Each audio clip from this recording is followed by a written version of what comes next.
अस्सलाम वालेकुम dear viewers, आप देख रहे हैं पर्सनैलिटी एंड बुक्स और मैं हूं आपका होस्ट शब्बीर अहमद।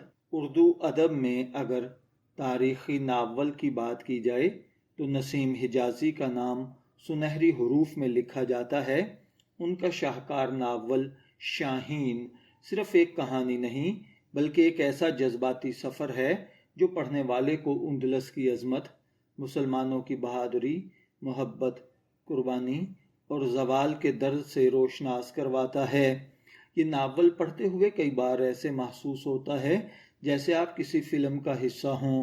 तलवारों की झनकार, घोड़ों की टापें, जलते हुए महल, रोती हुई मसाजिद और एक ऐसी कौम जो अपनी कीमती वक्त को बर्बाद करके गलतियों की कीमत अदा कर रही है। नावल की कहानी पर अगर गौर करें तो शाहीन की कहानी स्पेन यानी उंदलस के उस दौर के गिर्द घूमती है जब मुसलमान ज़वार का शिकार हो रहे थे। शाहीन ऐशो इशरत, इक़्तिदार की जंगें, इस्लामी तालीमात से दूरी और दुश्मन की साजिशों और मुसलमानों को कमज़ोर होने की एक तारीख़ है। इसी दौरान एक नौजवान मुजाहिद सामने आता है, एक ऐसा किरदार जो बहादुरी, गैरत, ईमान और कुर्बानी की इलामत बन जाता है। नावल में मोहब्बत भी है, जज्बा जिहाद भी, सियासत भी और वो दर्द भी जो एक अजीम सल्तनत के ख़ात्मे के वक्त महसूस किया जा सकता है।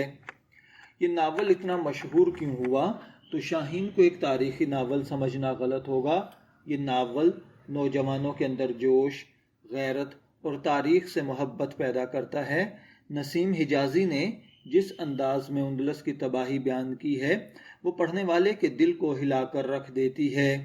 शाहीन में सस्पेंस है, बल्कि हर बाब के हर पेज पर फिर दूसरा, फिर तीसरा और अचानक पूरी रात गुजर जाती है और सस्पेंस बढ़ता ही जाता है। शाहीन की सबसे ताकतवर पहलुओं पर अगर बात की जाए तो नावल में उंदलस का माहौल इस कदर हकीकत के करीब महसूस होता है कि पढ़ने वाले को खुद उसी दौर में मौजूदगी महसूस होती है।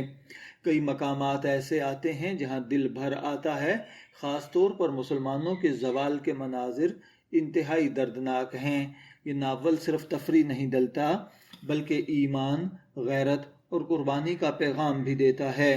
नावल में मोहब्बत को भी बहुत खूबसूरती से दिखाया गया है, मगर ये मोहब्बत सिर्फ जज्बाती नहीं बल्कि वफादारी और कुर्बानी से भरपूर है।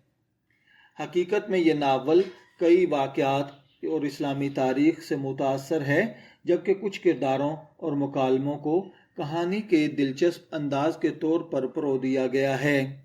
लेकिन मजमूई तौर पर नावल मुसलमानों के ज़वाल उंदलस की हकीकी फ़िज़ा पेश करता है।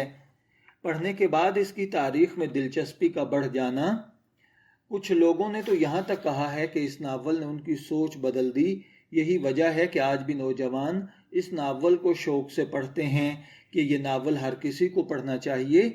अगर आप तारीख़ी नावल पसंद करते हैं, इस्लामी तारीख़ में दिलचस्पी रखते हैं, जज्बाती और सनसनीखेज़ कहानियाँ पसंद करते हैं या मोटिवेशनल नावल पढ़ना चाहते हैं तो शाहीन आपके लिए बेहतरीन इंतखाब हो सकता है।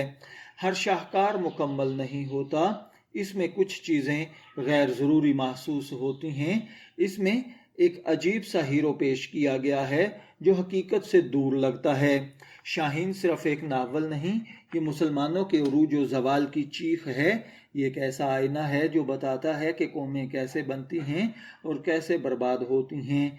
अगर आपने अभी तक ये नावल नहीं पढ़ा तो शायद आप उर्दू अदब के एक अजीम तजर्बे से महरूम हैं। मेरी आपसे रिक्वेस्ट है कि आप शाहीन को पढ़िए, जो आप जब स्टार्ट करेंगे तो आपके जहन में ज़िंदा भी रहेगा और आपको कभी भी भूलेगा नहीं।